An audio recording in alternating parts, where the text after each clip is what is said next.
Soma ijambo ry'Imana mu gitabo cya Yeremiya ibice 52 umurongo waho wa 12 turagera ku murongo wa 18.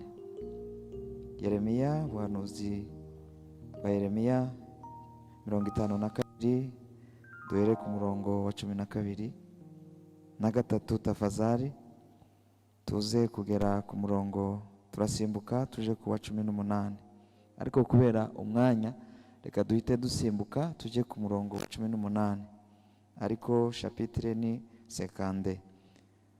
Bajyana n'ibindi n'ibibindi n'ibyuma byo kuyora ivu n'ibifashi n'imbehe n'indosho n'ibintu by'imiringa bakoreshaga byose n'ibikombe n'ibyotero n'inzabya n'ibyungu n'ibitereko by'amatabaza n'indosho n'udukombe ibintu by'izahabu n'iby'ifeza umutware w'abarinzi arabijyana. Tusome nanone igitabo cya Timoteyo wa kabiri ibice ni 2, turasoma duhereye ku murongo wa 20 n'uwa 21. Haravuga ngo mu nzu y'inyumba ntiyabamo ibintu by'izahabu n'ifeza gusa, ahubwo habamo n'iby'ibiti n'iby'ibumba, kandi bimwe babikoresha iby'icubahiro naho ibindi bakabikoresha ibiteye isoni. Nuko rero umuntu niyiyeza akitandukanya n'ibidatunganye azaba abaye ikintu cyo gukoreshwa iby'icubahiro cejejwe kigirira nyiracyo umumaro kandi cyatunganirijwe imirimo myiza. Amen. Tugire gutya. Haleluya. Imana ibahe umugisha cyane. Turabashimiye ko twakomeje kwihangana twese, amasaha yakuze, ariko ntabwo yakuze kubera impamvu zo kuyapfusha ubusa.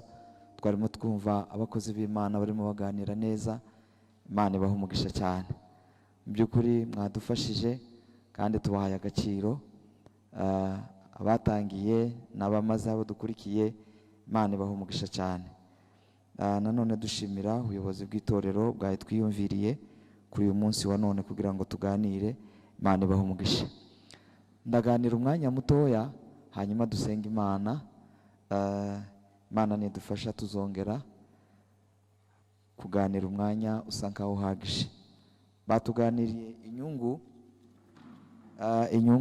yo gusenga Imana, ariko njyewe sico mvuga. Njyewe ndaza kuvuga ibikoresho 2 cyangwa se 3 Satani aza yiba abanyamasengesho. Umunyamasengesho agasigara atari umunyamasengesho, agasigara ameze nk'umufarisayo. Ibikoresho 2 gusa cyangwa kimwe, hanyuma tuze gutanga mikrofone. Amen. Bibiliya iravuga ngo turi abasirikare. Turi abasirikare ba Kristo. N'abasirikare basanzwe bo mu buzima busanzwe, iyo umusirikare amaze kwiga ikosi, amafunzo amaze kuyakamirika, bamwigisha n'ibikoresho, bakamwigisha nuko azajya bitwara. Nukuvuga ngo abanyamasengesho ni bamwe mu ngabo Kristo cyangwa se Imana ikoresha. Abo bantu rero bategerezwa kuba bafite ibikoresho bihagije. Ijambo rya mbere, kugira ngo bubake itorero. Haleluya. Ijambo rya kabiri, kugira ngo bubake hanze y'itorero. Ijambo rya gatatu, kugira ngo biyubake ubwabo. Nkuko umuvandimwe avuye kubivuga, hari igihe rero umuntu asa nkaho yabaye okipe, agasa nkaho asengera abandi bantu, bisa nkaho iwe atategerezwa kwisengera. Abigishwa ba Yesu baramubwiye, babwira Yesu, baramubwira ngo twigishe gusenga.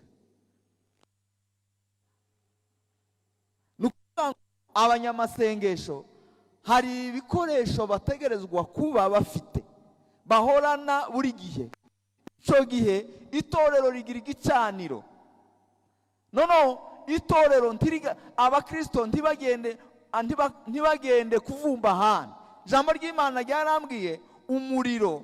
Imana yari yarategetse Mose, irababwira ngo abatambyi ngo bazacane igicaniro ngo kitazazima. Semeni haleluya. Noneho ngo bukeye igicaniro kirazima. Kizimye, abana ba Aroni ngo baja ngo kurahura umuriro wo hanze. Bawuzanye, umuriro ngo uvamo urabagurukira ngo urabatwika. Impamvu rimwe na rimwe abanyamasengesho tuzana ibintu bya mucanganyiko mu itorero. Hari igihe tuja kuvoma ahandi tukazana ibintu bibi, tukazana ibirohwa, tukazana umuriro utari umuriro uvuye ku Mana. Ijambo ry'Imana twasomye hano, aya ni amakuru maremare. Imana yari yarabwiye umunyamasengesho witwa Yeremiya, kandi Yeremiya yari n'umuhanuzi mwiza cyane. Kubera kuko Israeli yari yarakoze ibyangwa n'Uwiteka, ngo baramya ibigirwamana barabizana. Uwabizanye ni umugore witwa Yezebeli. Yezebeli afite imyuka myinshi. Mana nidufasha tuzayiganiraho hano cyangwa hano. Iyo myuka arayizana ngo arayinstara neza ngo iba muri Israeli. Imaze ngo kubamo, Imana ngo ihagurutsa ngo umukozi wayo Yeremiya, iramubwira ngo ugende ubabwire ngo kubera ibikorwa bakoze bibi, bakimura Imana ya Israeli, bakimika Imana y'ibigirwamana, irababwira ngo nzarimbura ngo umurwa wa Yerusalemu. Kandi ngo nimara kurimbura, abasaza ngo nzabicira mu muhana, abafite amaguru abasore ngo nzabatwara iminyago, abandi ngo bazasigara. Ijambo ry'Imana ryarambwiye ngo ariko ngo hari abo nzisigariza. Muvuge ngo haleluya. Nubwo bimeze gutya, isi irimo kuducundi dukubita hirya no hino. Hari abantu ngo bari mu kuvuga ngo ubu ngo nta mukristo wubona, ngo nta munyamasengesho wubona, ngo ubu Yesu Kristo ngo yoza, ngo nta muntu wagenda. Hariho abantu boja mu bwami bw'Imana. Mu masaha y'umwe ngo aheruka kuvuga ngo aravuga ngo Yesu Kristo ngo nataza vuba ahangaha mu myaka ngo 5 ngo azoza, ngo nagaruka ngo nta muntu azasanga, ngo nta mukristo azasanga muri isi. Ariko barahari. Nuko yari amaze ngo kubona ibikorwa bikorwa mu isi. Ijambo ry'Imana ryatubwiye, Imana ngo iramubwira ngo nzakoresha umugaragu wanje Nebukadineza, kandi ngo uwo mugaragu wanje azaza ngo hanyuma senye akureho igikoresho cya mbere ngo azotwara. Muvuge ngo haleluya. Kandi uwo muntu yaraje ngo arasenya umuhana, ariko ikintu yatinzeho cyane, yatinze mu rusengero. Asenya urusengero. Igikoresho cya mbere yibanzeho cyane Nebukadinezari ngo yibanze ku masuka. Atwara isuka. Isuka arayitwara, aravuga ngo ibindi byose mubireke, ariko mubanze mushira isuka hariya tuyitware i Babuloni. Amen. Muvuge ngo haleluya. Ijambo ry'Imana rirambwira ngo isuka isobanura ngo nivuga butumwa. Iyo itorero rishaka gushira neza izima rivuga butumwa nyakuri, abantu bakaza bazana bavuga butumwa bahujwe n'irari ryabo, bakababwira ngo muraza kwigisha kuri iki kintu. Yerusalemu imaze ngo gusenyuka, abavuga butumwa abarimo bariya ba Danieli n'abandi n'aba Ezekiya bari baragiye mu nkambi baratwarwa, abandi baricwa.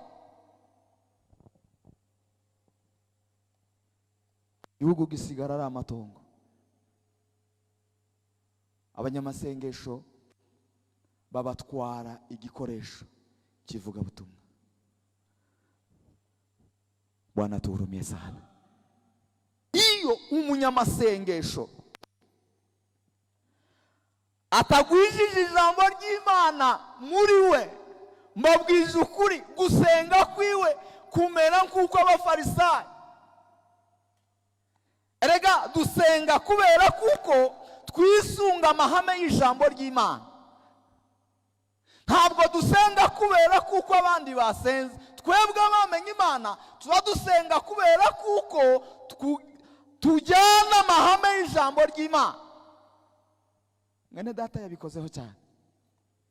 Ntabwo dupfa gusenga gusa, dusenga kubera kuko ijambo ry'Imana rivuga ngo musabe muzagira gute, mukomange niyo mpamvu dusenga. Umugabo umwe arambwira ngo impamvu ngo atinze ngo muri ibi bintu ni pasiteri, ngo nuko azasenga Imana yumva. Bwana Yesu asifiwe sana. Hari undi arambwira ngo iyo bitaza kuba ngo ari Imana azasenga izayumva, ngo habe n'igipasiteri aba arakivuyemo. Igikoresho cya kabiri twihuta. Igikoresho cya kabiri Nebukadinezari yatwaye imikubuzo. Mubisomye hariya birahari. Amen. Atwara imikubuzo. Imikubuzo bishaka kuvuga iki? Bishaka kwirega. Iyo abanyamasengesho batireze, Bibiliya hari iravuga muri Yakobo, haravuga ngo mwaturana ibyaha byanyu, kandi ngo gusenga k'umukiranutsi ngo kugira umumaro mwinshi yasenganye umwete. Iyo umunyamasengesho atakikirega ntiyosenga ngo Imana imwumve. Nebukadinezari ngo atware imikubuzo.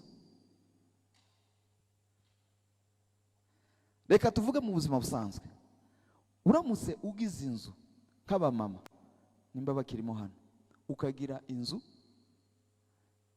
ukamara icyumweru iyo nzu yawe itarimo umukubuzo, iyo nzu woyinjiramo? Ntiwoyinjiramo.